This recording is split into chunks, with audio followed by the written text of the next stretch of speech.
and welcome to part 4 of the Power of Kabbalah. This is the final part of this 4-part series that I just did about the book Power of Kabbalah. If you're just tuning in, please see the description. That will have the link to 1, 2, and 3 because you want to watch those before you watch this one.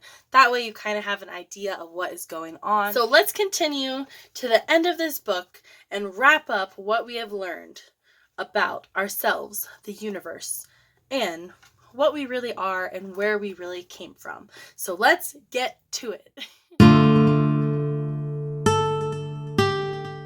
So the last thing we talked about was the true power of Kabbalah. So the greatest freedom people can feel is the true power of Kabbalah.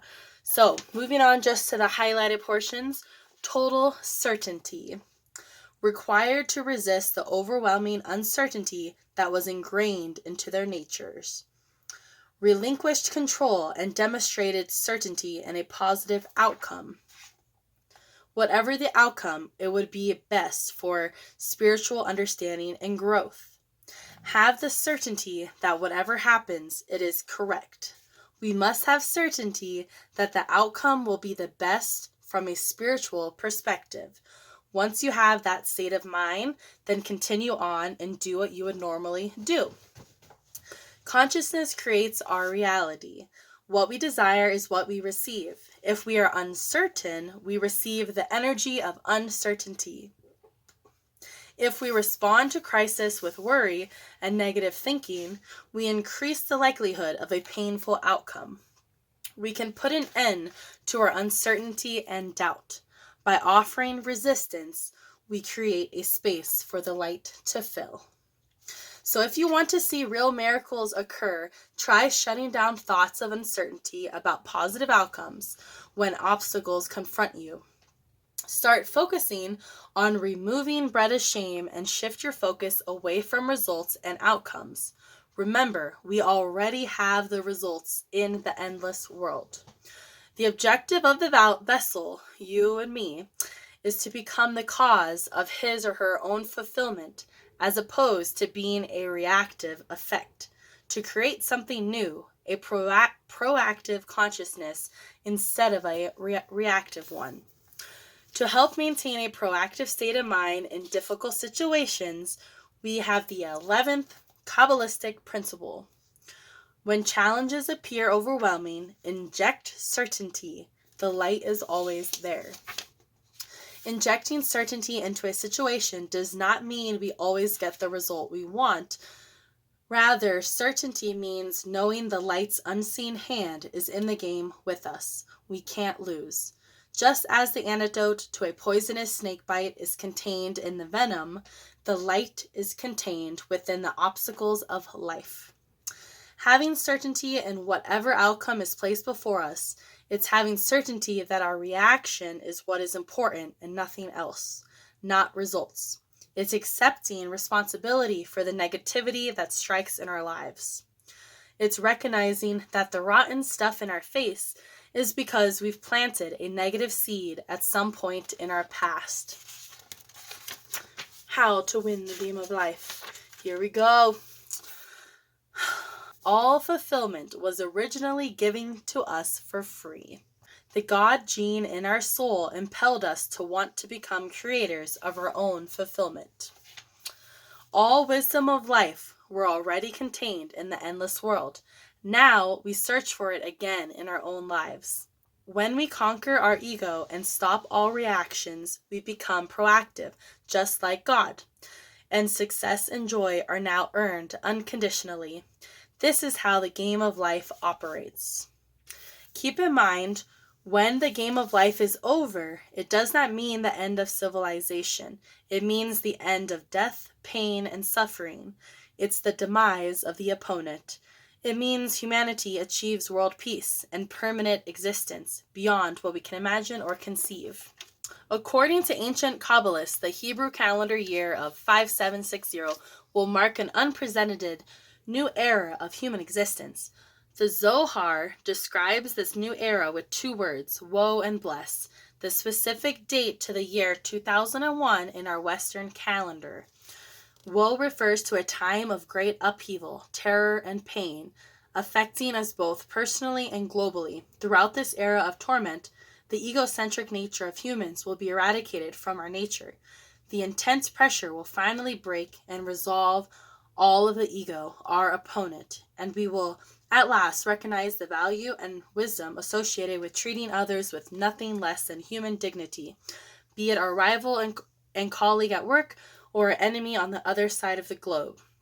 According to the Kabbalists, during the time of woe, our immune systems will come under attack.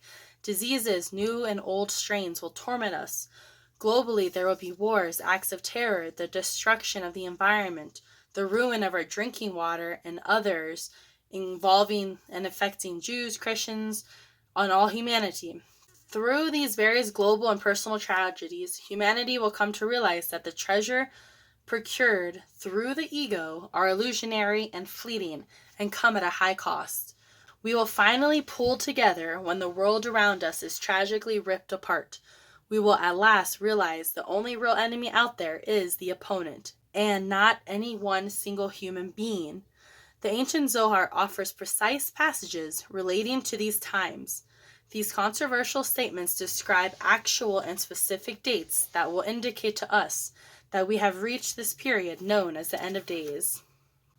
The fact is, the world is hurting right now, and the world has experienced a whole lot of hurt, pain, and suffering in every generation.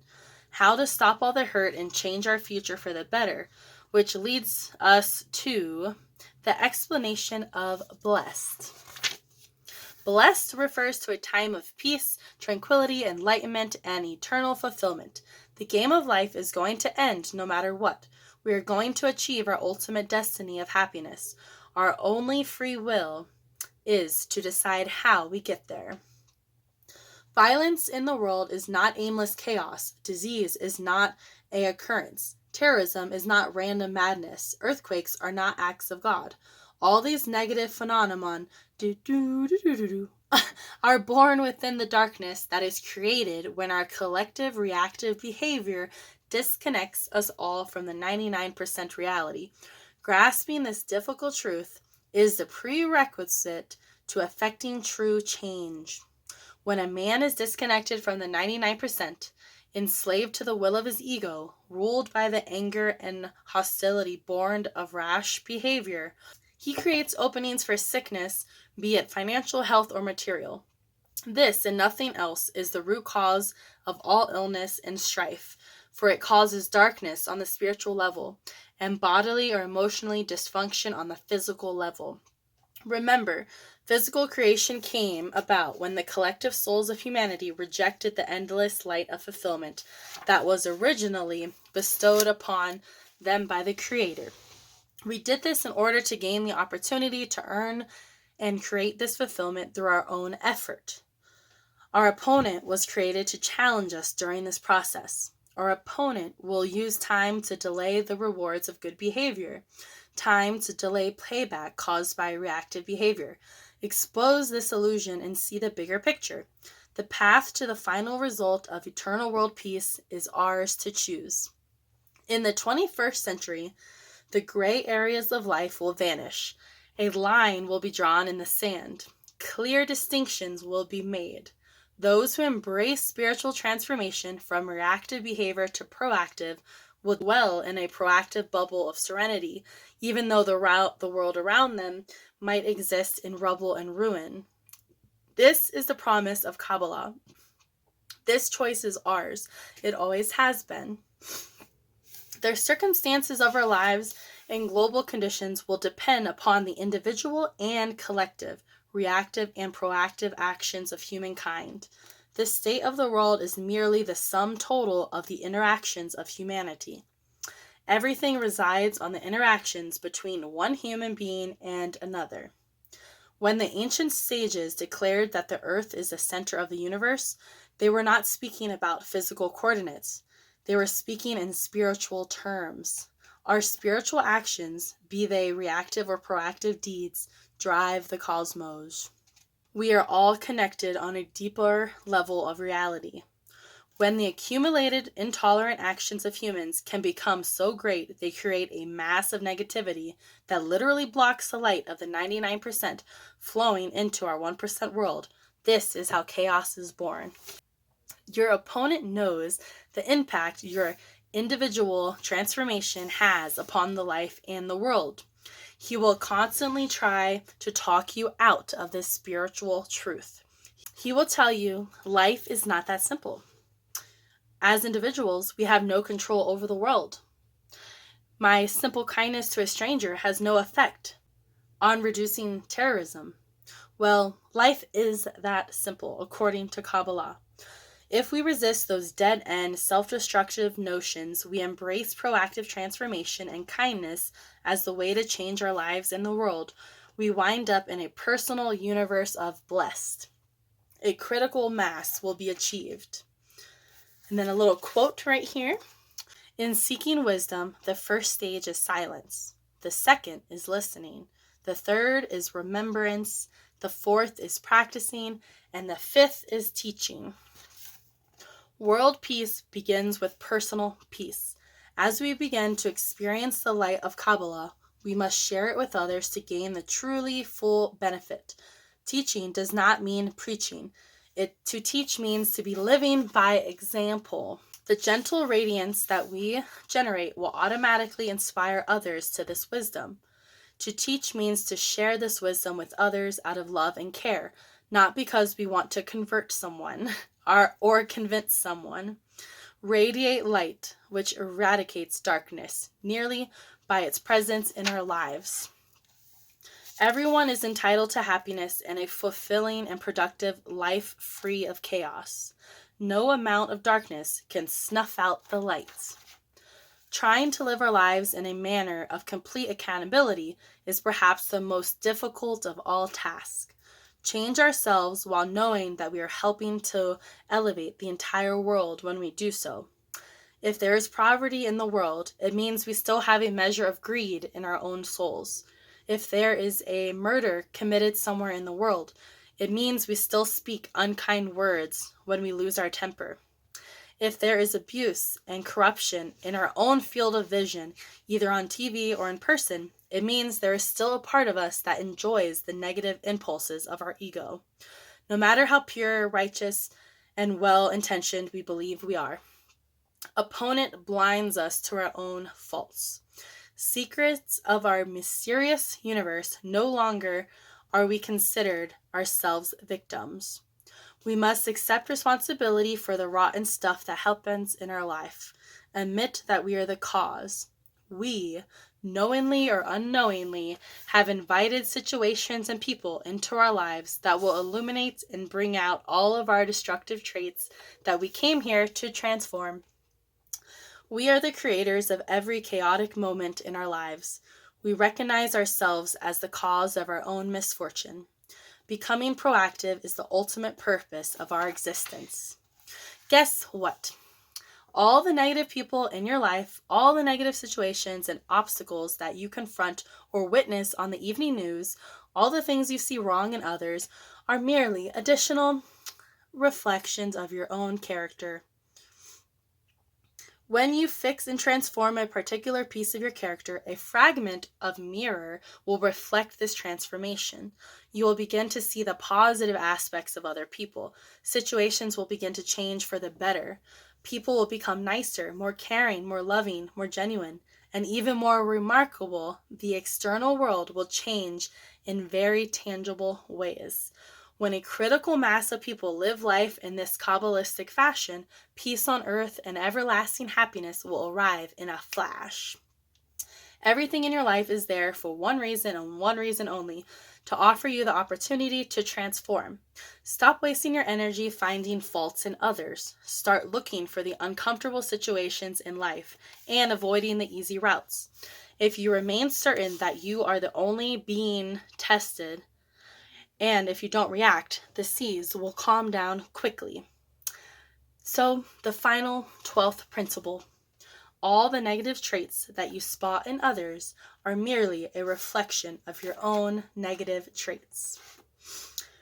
Magic secret. Love thy neighbor as thyself. All the rest is mere commentary. Now go and learn. And then I will read real quick the 12 Kabbalistic rules, and then we'll talk a little bit about all of this. So, the Kabbalah's 12 rules of the game. 1. Don't believe a word you read. Test drive the lessons learned. 2. Two basic realities exist, our 1% world of darkness and the 99% realm of light. 3. Everything that a human being truly desires from life is spiritual light. 4. The purpose of life is spiritual transformation from a reactive being to a proactive being. 5. In the moment of our transformation, we make contact with the 99% realm. 6. Never, and that means never, lay blame on other people or external events. 7. Resisting our reactive impulses creates lasting light. 8. Reactive behavior creates intense sparks of light, but eventually leaves darkness in its wake. 9. Obstacles are our opportunity to connect to the light.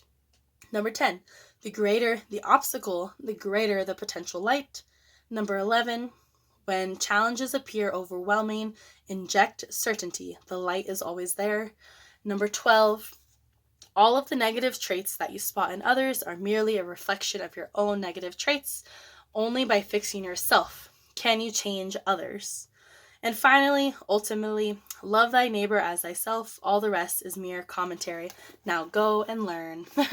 So that is the book of the Power of Kabbalah. So in total, 4 different videos and 255 pages we covered in about an hour and a half just by using the highlighted sections. That's all I read was the highlighted. So let's talk a little bit, because I didn't want to put my own commentary in, because I just wanted to share the Power of Kabbalah, the book itself. But basically, we got that we are the light, right? We were all one being. There was 2 things: source, God, whatever you call it, source, and then us, the giver, and we were the receiver, and it was perfect harmony. But we wanted to earn our own things, and that would make us feel better, is if we gave ourselves everything we wanted instead of somebody else. And that's what caused the huge explosion, which made our whole universe and separated us all into all these different people and plants and beings and animals, even though we're all connected, since we all came from that one receiving light. So now we are still the light. So from the source, which was the ultimate light, who is giving us everything, we took some of that DNA of the God source, which now we have, which we can share with other people. But it's saying the way to access the light and to really remember that we're all one, and to not, be mean to other people or selfish or greedy or anything, is to not react when other people don't, know this way of thinking. So the hardest thing for me, working with people on a day-to-day basis, I work at a front desk at the campground where I live, is you get people that complain and get angry, and you have to take that moment to not react right away with attitude, or, I am sometimes very, I forget the word for it, but I'll say things in a nice way, but deep down it was with a bad intention. So I'm still guilty of this. And they said things about sickness. You would never be sick if you didn't do something in your past that caused this to happen. So you just have to remember those things when you're trying to practice the principles. But the hardest thing that I took from this is to share the light. You have to be constantly not reacting to things that would piss you off. But what do you guys think about this book? I'm definitely going to keep trying the take a breath before I react to people, and just keep in mind that they're just a reflection of myself, and the negative things in them are just the negative things in me that I need to work on, which leads us to another topic we can do in the future about shadow work, which this whole book is basically talking about shadow work. So yeah, thanks for watching. Please let me know what you guys think, questions, whatever, down below. I didn't know it was going to be a 4-part series, but there you go. Thanks for watching, and I will see you in the next video. Please check the community tab because I'll be posting a poll there so you guys can choose what video is next. Thank you. Have a good day. Bye.